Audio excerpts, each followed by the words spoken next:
Book of Matthew, chapter 10, verse 7.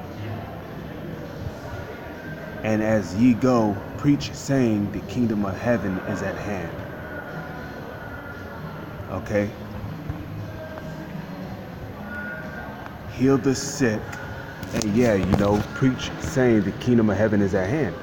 Okay? The kingdom of heaven is what? The good news. That's the gospel, which the word gospel, when you look it up, means good news. And the good news is only for the Israelites, which are the Negroes, Latinos, and Native Indians. Okay? The gospel is not for any other nation except the Israelites, which are the Negroes, Latinos, Native Indians. Okay? So preach, saying the kingdom is at hand. Heal the sick, cleanse the lepers. So it said cleanse the lepers. That proves that there were Israelites back then that had leprosy. Okay? And there's different levels to leprosy.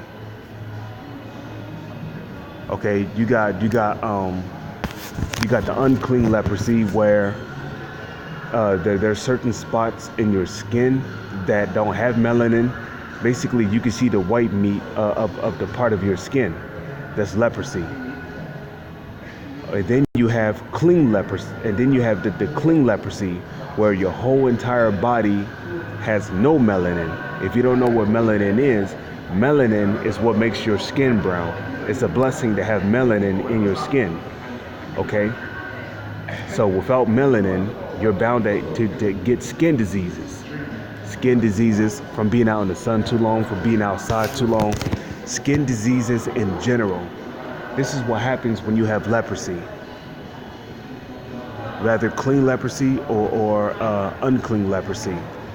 Either way it goes, having leprosy, well, I wouldn't say clean leprosy. There's no such thing as clean leprosy.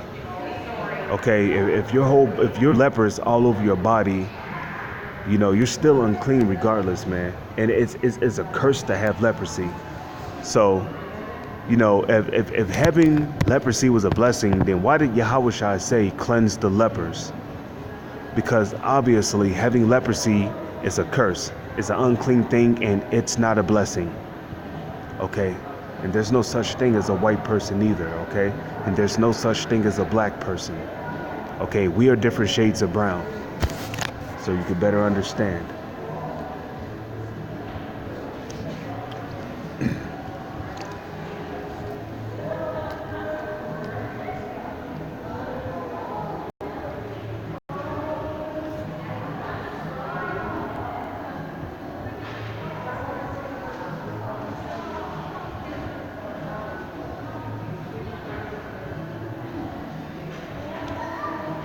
Okay, so heal the sick, cleanse the lepers, raise the dead. So raise the dead. Okay, that's spiritual power. You gotta have spiritual power to raise the dead, okay? Cast out devils. Freely ye have received, freely give. So freely you have received, freely give. There's guys in this truth. They freely received the truth, right? But now they're trying to make a profit from it.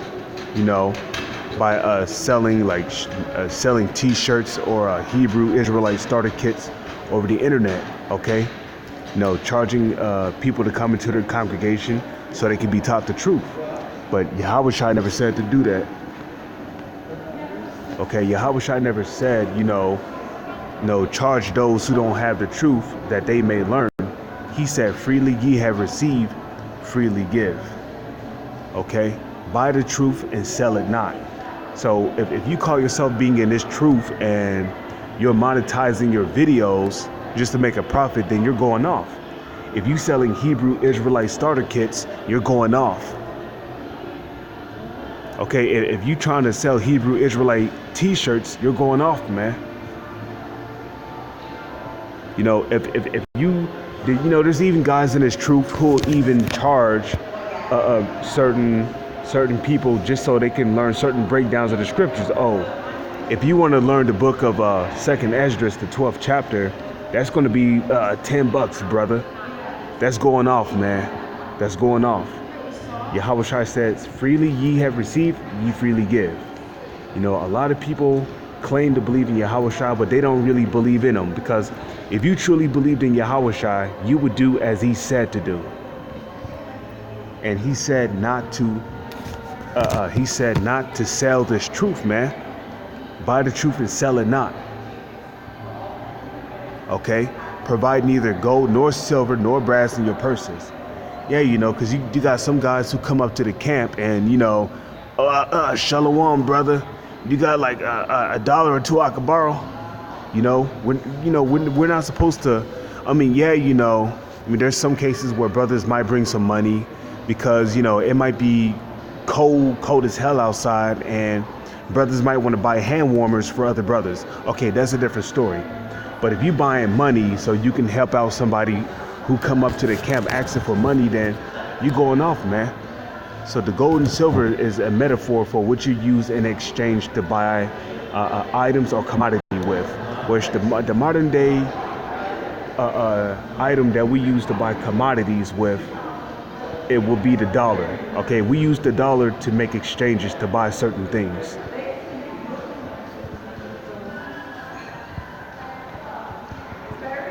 Okay, so don't be giving so-called money to people who come up asking for it, because that's going off, you know. And the Lord is not a respecter of persons. You know, the Lord is not going to give you some reward because you give a homeless bum $5, okay? So provide neither gold nor silver nor brass in your purses, nor scrip for your journey, okay? Nor scrip for your journey, neither two coats, neither shoes, nor yet staffs. For the workman is worthy of his meat. And into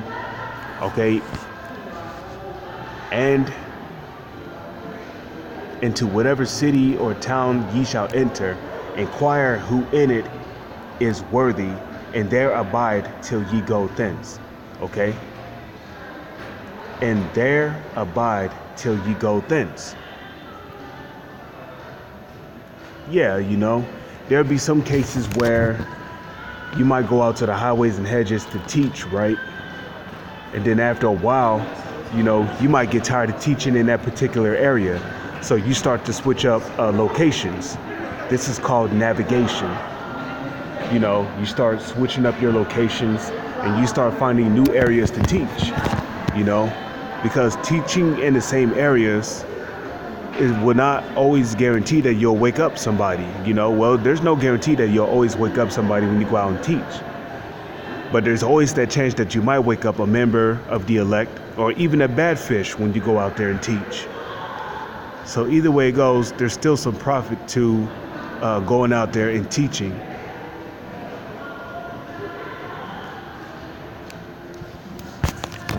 Okay? And like I said, you know, in some cases, you might switch up your location.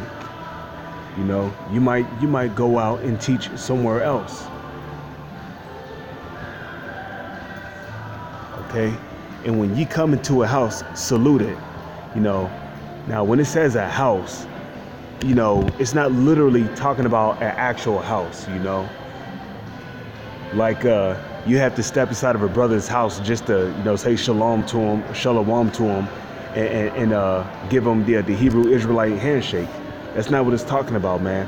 When it says house, it's talking about, well, whenever you see a member of the Lord's elect, okay, he contributes to the house of Yahweh Bahashem Yahweh Shai, man. Okay, are we not of the house of David? Are we not building the house of David? So when you see a brother, man, you're supposed to, you know, salute him. Shalom, Mark. You know, I mean, you don't necessarily have to give him the Hebrew Israelite handshake. You can say shalom to him, or you can give him the Hebrew Israelite handshake, or you can do both, man. So, you know, you're supposed to salute brothers when you see them, especially when you're at camp, you know. So, you know, that's also a commandment of Yahushua. When you see brothers out there on the highways and hedges, you're supposed to salute them. Okay, Shalom, Mark, Yahweh Hashem, Yahushua, Bahashem, Rakha Kodash. Okay? And if the house be worthy, let your peace come upon it. Yeah, because not every house is going to fuck you smiling about. Okay, because not every house is going to be worthy to be continued.